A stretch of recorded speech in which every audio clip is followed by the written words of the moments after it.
Welcome to a dirty t-shirt review as I've got some quiet time in the workshop and I've just finished doing a load of jobs on this. So what have we got for you? We've got a 1991 Kia Pride.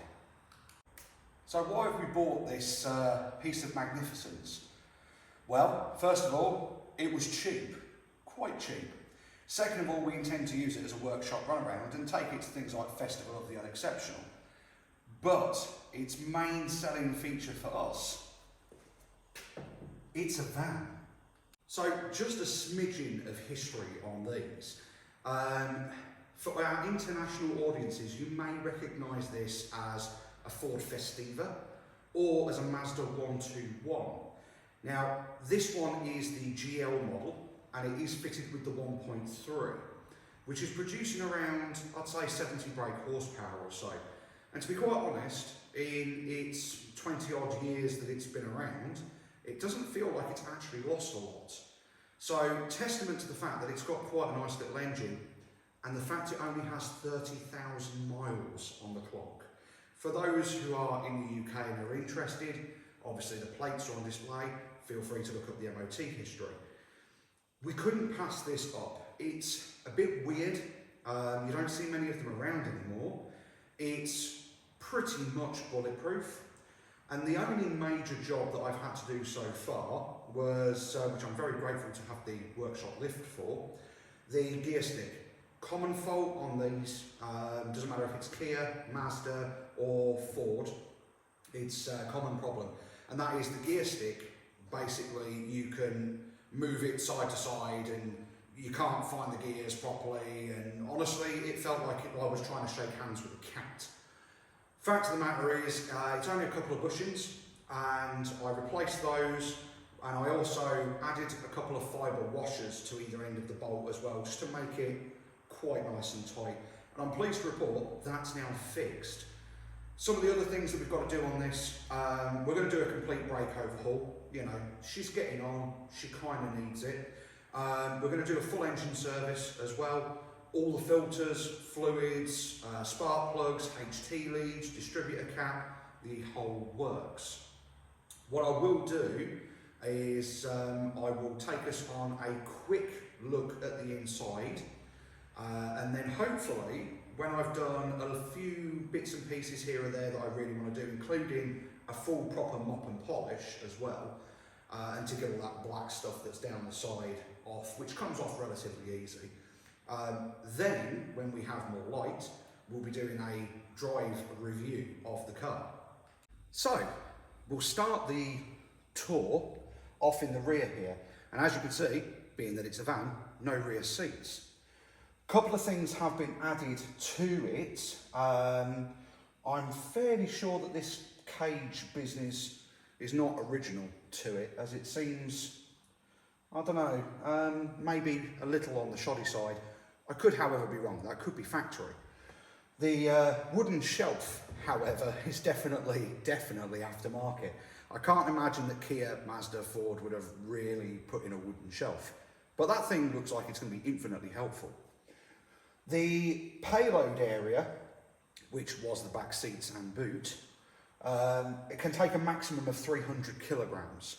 It does have a little sticker inside that says if there's any heavier loads, position it further forward. So perhaps it could take a little bit more than 300 kilograms. The other nice thing as well is this does have the original factory branded Kia in-tray for there as well, which it's got a couple of cracks in it.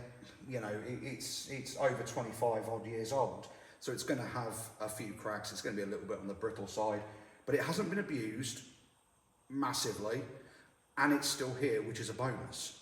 So, moving round to the inside of the car, or van, sorry, I should say. I'm not going to give a complete and total full tour. The reason being is there's not a massive amount to see in here, to be quite honest. And Steph from iDriver Classic has done a nice in-depth video as well, which I'll link that in the description below. So what do we have in here? Well, we have our standard instrument binnacle, which does have a rev counter. Not that that's particularly helpful in this, as you won't exactly be hooning it around like Doddington Park or something. We have rear demist, we've got the rear washer, there's a couple of blanks here, can't remember what they're for. Fog light, there's another blank there, but that's for electric side mirrors, which this does not have. We've got a little pocket down here, there's a couple of speaker grills, but you may notice there's no stereo in this van. Fortunately, it does have the original factory blank. We're undecided as to whether we're going to put a stereo in it, so leave us some comments. Tell us if you think we should leave it bog basic or if we should put a stereo in here. The glove box, surprisingly large for what it is, to be quite honest. Obviously, we've got our vents, heater controls, just a 3-speed heater. There's a blank for air conditioning. This one hasn't come with air conditioning. I do like the digital quartz clock. It's kind of funky. It's a bit retro. I like it. The headliner on this van is in absolutely great shape. It could do with a good clean, which is what we're going to give it, but it isn't damaged, it's not broken, there's no bits hanging off. The sun visors are all still quite good, and the dashboard's pretty clean, to be quite honest. There's no real damage or, you know, wear and tear or anything like that. I mean, it does only have 30,000 miles on it, but it's held up remarkably well. Unfortunately, the door cards are a little bit different. They seem to have like some tape or something across the top of them. So if anybody by any chance knows where we can get some replacement door cards from, hit us up. We'd love to know. The original seats, whilst they are fairly cheap, let's go with that, they're fairly cheap, they're pretty supportive. They've got good headrests on them. The lumbar's quite nice. The base pretty soft as well, but still firm when it needs to be. We are missing the original interior mats, but I'm fairly sure they can be sourced at some point. Again, if anybody has any ideas as to where to get some, ideally originals, please do let us know. So pretty much, that's all I can show you with this at the moment. As I say, we do want to get a few more bits and pieces done, tidy up the bodywork, do a few mechanical bits and pieces, as I said earlier on. And then after that, as soon as I've sourced myself a decent camera for the recording interiors and whatnot while driving, then we can take you on a little drive and see how good this little thing really is. To give you a bit of a spoiler, it's an absolute cherry. It really, really is an absolute cherry. And definitely, it says 30,735 miles. I can well and truly believe it, because whilst the gear stick was absolutely atrocious, which is now fixed and is absolutely wonderful to put the gears in,